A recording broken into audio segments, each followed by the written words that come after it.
So yeah, I'm just thinking, it probably is a pretty lonely thought to start to, dwell in the space where you start to think that there is no God, that there is not somebody over you, like a life manager orchestrating everything you do, so that you can run around without responsibility, sin all week and then come to church on Sunday and just be like, hey, forgive me, alright, we're cool. Like, to really think that there's not a God or a forgiving Jesus, that means that you'd have to be held accountable. And I think for most of the Western civilization, most of the population, that's a very scary thought. Like, there is no alternative.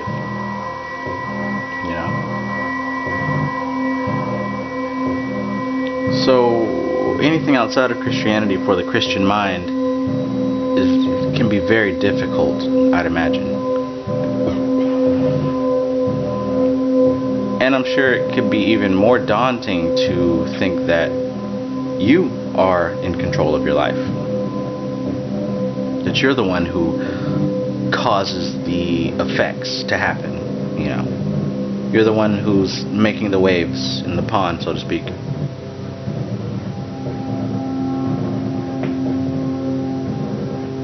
I'm just doing this meditation here. It was really hard to zone out. Kids are outside playing around. Not to mention my brain was kind of just stuck on life. But after a while it starts to dissolve. Meditation is a wonderful thing, especially if you don't get it very often, especially if your life is very stressful and hectic.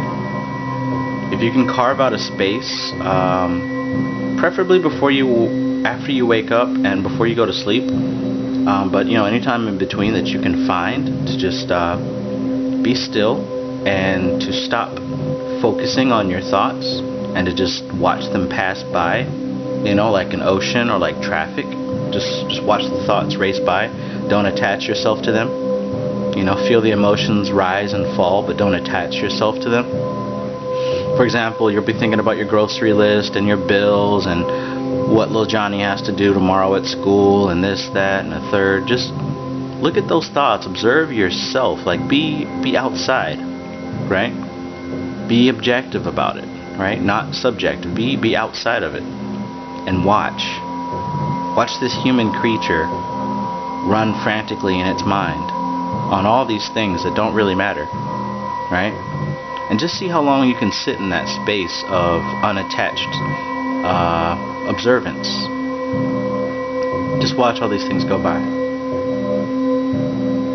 And if you stay there long enough, you'll notice that you'll begin to completely detach. You'll notice that all these things will begin to dissolve and absolve themselves, but you'll begin to see a separation and a unity all at once. When you no longer identify with the body, you start to identify with non-identity. And these things don't make sense to somebody who has never meditated before. But just try. Just try to understand what I'm saying here. Because you have to have a balance, The mind only knows what it knows. So to have a reality greater than what you already have, you're going to have to know something greater than what you already know. It's just common sense.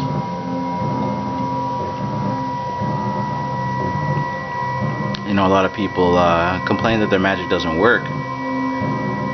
But I tell you, it has nothing to do with the spells. Nothing to do with the type of candles you burn, the type of incense, nothing to do with what book you're reading, or none of that stuff. It's all in the mind. The mind is all.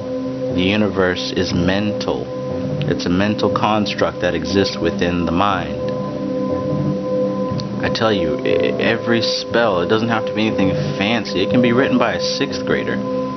But the point is, have you convinced your subconscious mind that this thing is legit and it's going to work? I've already done the impossible by my own standards. And it's nothing to brag about or show off. I've already accomplished things that I previously believed that I could not do. simply because I desired them and I understood how to put them into practice. And I'm at the point now where I'm ready to push the limits and see how much further I can go. Not just out of, oh, let me do this, but I'm exploring the limits of my own reality. And I'm really starting to see what my purpose is, what the point of all this, of me knowing all this is.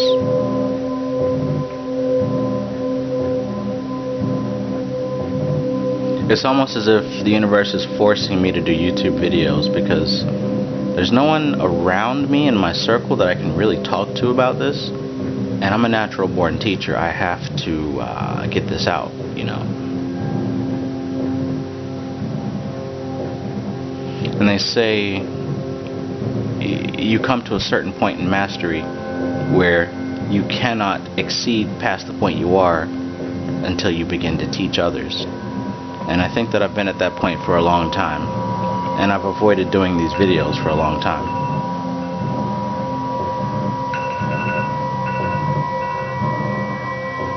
And that is my alarm. Which means I should be done meditating. And I should be heading back to where I was previously.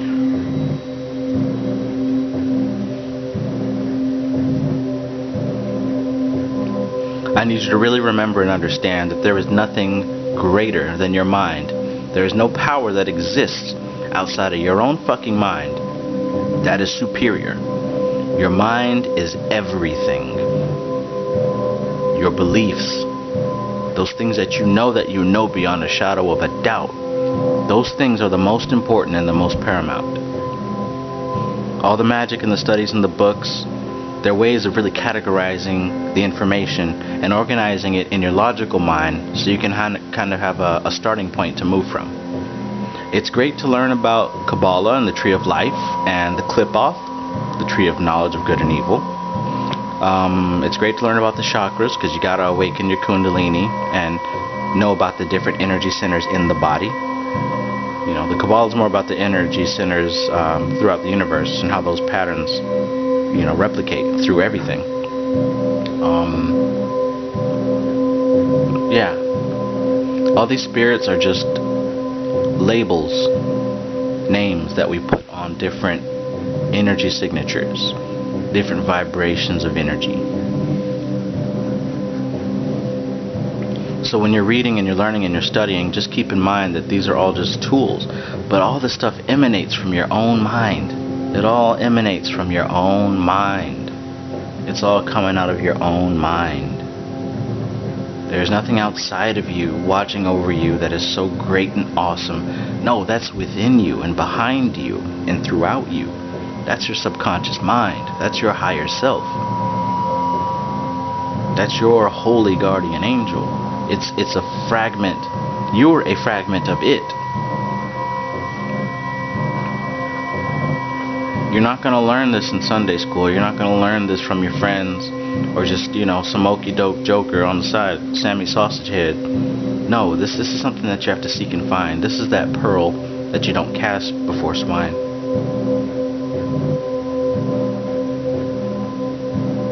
There are some things that you can't find in a YouTube video. And there are some things you can't find in books.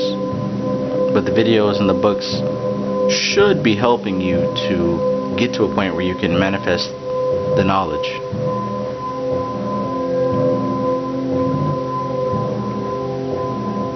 So much to say, but my time is short. I'll be back a little bit later.